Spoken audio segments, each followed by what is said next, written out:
अस्सलाम वालेकुम जी, मैं हूं ज़ैन अली और मैं इस वक्त इमरान भाई के उस कैंप में मौजूद हूं जो सैलाब ज़दगान के लिए लगाया गया है।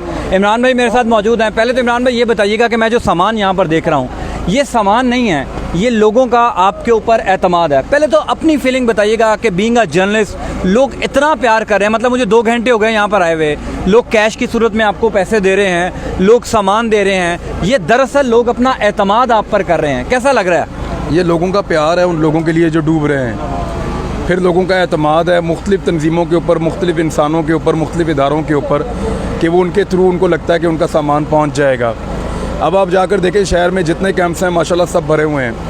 यहाँ पे भी ऐसे ही रोज़ाना हम 8-10 ट्रक सामान यहाँ से भिजवाते हैं, बादों का 10 से भी ज़्यादा भिजवाते हैं, तो अगले दिन फिर यही होता है। अभी सारा दिन हम लोडिंग, सारी रात लोडिंग करवाएंगे, सुबह फजर के वक्त यहाँ से लोडिंग मुकम्मल होगी तो ये बाहर आपको ट्रक ही ट्रक खड़े हुए नज़र आएंगे। तो ये इस तरीके से हमारा सिलसिला चल रहा है और ये लोगों का अपने हम वतनों के लिए एहसास है, उनके जज्बात हैं। मुझे बड़ी फ़िक्र रहती है, एक रात को यहाँ बारिश हो गई थी और मैंने महसूस किया कि हम सारे इतनी टेंशन में आ गए कि हमारे अपने घर में सामान भीग रहा हो ना तो हम सो रहे होते हैं, कभी फिक्र नहीं होती। पता चलता है बाहर कपड़े पड़े हुए हैं, कोई और चीज़ें पड़ी हुई हैं, सो जाओ यार, देखी जाएगी, फ़लाँ चीज़ पड़ी है ख़राब हो जाएगी, ठीक है यार, सुबह देखेंगे सुबह उठ के, अल्लाह मालिक। इधर मैं डर गया था, मैंने कहा कोई चीज़ ही ना ज़ाया हो जाए। हम सामान उठा के ऊंची जगहों पे रख रहे थे, ऊपर उसके वो फ्लेक्सेस डाल रहे थे, चीज़ें हम संभाल रहे थे यहाँ पे। वो इसलिए कि ये लोगों का प्यार है, ये उनके जज्बात हैं, इनकी छोटी छोटी ख्वाहिशात हैं, छोटी छोटी चीज़ें लोग लेकर आए हुए हैं। यहाँ आप इस सामान के बीच में आप घूमेंगे ना, आप जज्बाती हो जाएंगे। इसमें खिलौने भी हैं, बच्चों के कपड़े और जूते भी हैं, इसमें बच्चों की चूड़ियाँ भी होंगी, इसमें आपको वो चीज़ें मिलेंगी जिसके अंदर आपको लोगों के छोटे छोटे एहसासात मिलेंगे। इमरान भाई, इस टाइम किस चीज़ की सबसे ज़्यादा ज़रूरत है वहाँ पर? जो लोग ये सवाल कर रहे हैं कि क्या ऐसी चीज़ दी जाए जो उनके काम आ सके। 5 चीज़ें बुनियादी ऐसी हैं जो फौरी तौर पे उनको चाहिए और उनमें से कोई एक चीज़ भी मिसिंग नहीं होनी चाहिए। उनके पास खैमे होने चाहिए, उनके पास मच्छरदानियाँ होनी चाहिए, उनके पास खाना होना चाहिए जो खाना उनको मिले, उनके पास जूते और कपड़े होने चाहिए थोड़े बहुत जिससे वो गुजारा कर सके, क्योंकि लगातार आप कपड़े पहन रहे हैं, एक तरह के वहाँ वबाई अमराज हैं, वो बीमारियाँ भी फैल सकती हैं। चौथी चीज़ ये हो गई। 5वीं उनके पास अद्वियात और इलाज की सहूलत होनी चाहिए। ये 5 चीज़ें फौरी तौर पे उनको प्रोवाइड करें। इमरान भाई, अभी आप गए थे तो आप सिंध और जो पंजाब है उसके बॉर्डर पर थे।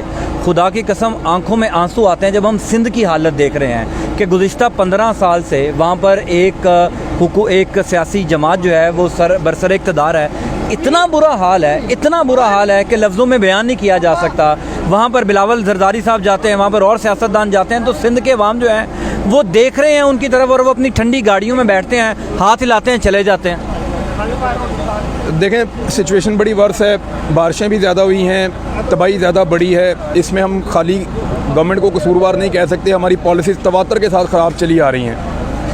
लेकिन जिस तरीके से ये सियासतदान या वडेरे मजाक उड़ा रहे हैं ना, कभी 50-50 रुपये बांटते हैं, कभी चावल की थैली ऊंची करके उठा लेते हैं, कभी लोगों को ऐसे ऐसे करके पीछे धकेलते हैं, कभी विनस की मिसालें देते हैं, यानी कभी ये कहते हैं कि लोगों के गुनाहों की सज़ाएं हैं। भाई गुनाह लोगों ने कौन से कर दिए? उनका सबसे बड़ा गुनाह ये है कि वो आपको वोट डालते हैं।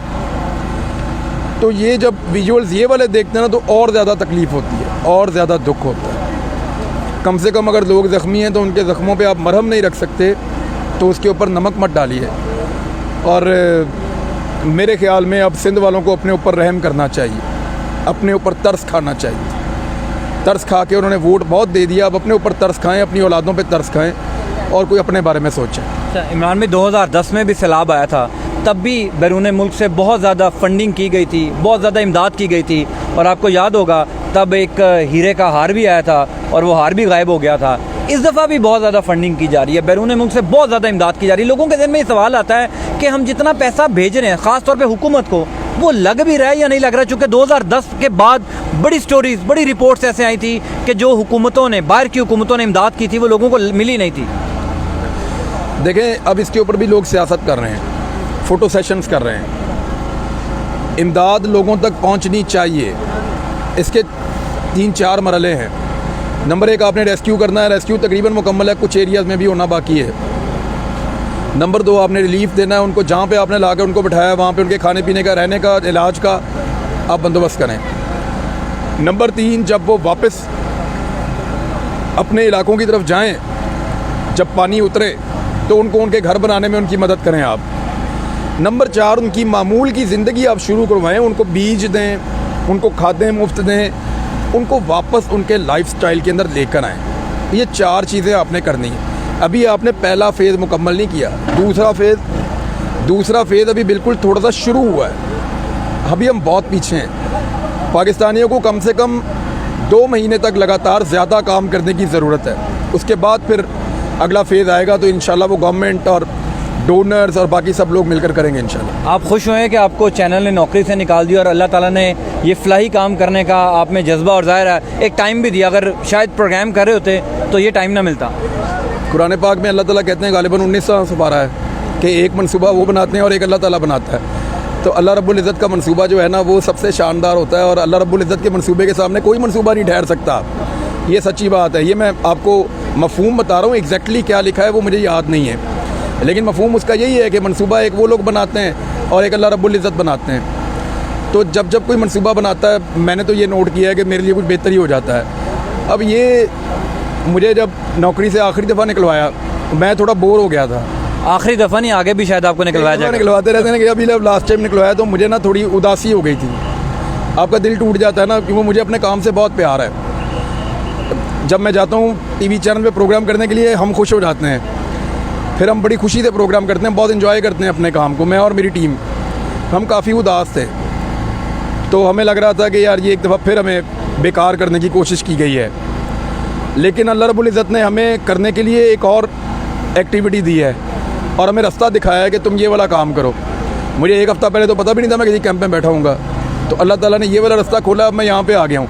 मुझे ऐसा लगता है कि मुझे निकलवाने वालों ने मेरे पे एक और एहसान किया है और एक मनसूबा जो है अल्लाह ताला का है वही हमेशा कामयाब होता है। एक आखिरी सवाल है, मैंने यहाँ पर आपकी बेटी को भी देखा है, आपके बच्चों को भी देखा है, उनको इस कैंप में लाने का मकसद क्या है? चूँकि आप जो फलाई काम कर रहे हैं तो मुझे तो यही लगता है कि आप उनको इसलिए लेकर आए हैं कि वो भी देखें कि बेसिकली इंसानियत ये है, तो बच्चों को यहाँ पर क्यों लाए हैं आप? मैं इनको वहाँ भी ले जाऊँगा इंशाल्लाह थोड़े दिनों तक जहाँ पे सलावतगान मौजूद हैं। मैं कोशिश करूँगा कि इनको वो भी दिखाऊँ ताकि इन्हें पता चले कि इंसानियत कैसे वादोकात सिसक रही होती है। अगर आपने अपने बच्चों को कोई चीज़ सिखानी है एज ए पेरेंट तो उनको इंसानियत सिखाइए, उनको बताइए कि मदद करनी है, उनको बताइए कि एहसास करना है। मैं आपको भी एक चीज़ बताता हूँ, हम गाड़ी में आ रहे थे, मेरी बेटी मेरे साथ बैठी हुई थी, तो ये मुझे वाक़या हमेशा ही अब याद रहेगा। तो रास्ते में कैंप्स लगे हुए थे ना, तो वो एक बीच में डिस्कशन हो रही थी कि ये भी कैंप लगे हुए हैं, ये भी, लेकिन आपके बाबा का जो कैंप है ना वहाँ जो लगा हुआ, को बता रहा था कि वहाँ पर वो ज़रा बड़ा है तो लोग ज़्यादा। तो उसने एक बड़ी प्यारी बात की, उसने कहा इधर क्वांटिटी से कोई फ़र्क नहीं पड़ता है, छोटी है मेरी बेटी, इससे कोई फ़र्क नहीं पड़ता कि आपने कितनी क्वांटिटी जमा की है, इससे फ़र्क पड़ता है कि क्या सब कुछ वहाँ पहुँच रहा है, बस वहाँ पहुँचाना चाहिए। मुझे ये बात हमेशा याद रहेगी कि छोटा बच्चा भी ऐसी बात कर सकता है। बच्चों को आप ये सिखाइए, सिर्फ दौड़ में भाग कर जीतना नहीं होता, अगर कोई गिर जाए तो रुक के उसको उठाना भी होता है, सबको साथ लेकर चलना होता है। जीतना ज़रूरी नहीं है, पहुंचना ज़रूरी है और सबके साथ पहुंचना ज़रूरी है। बहुत शुक्रिया मोहम्मद।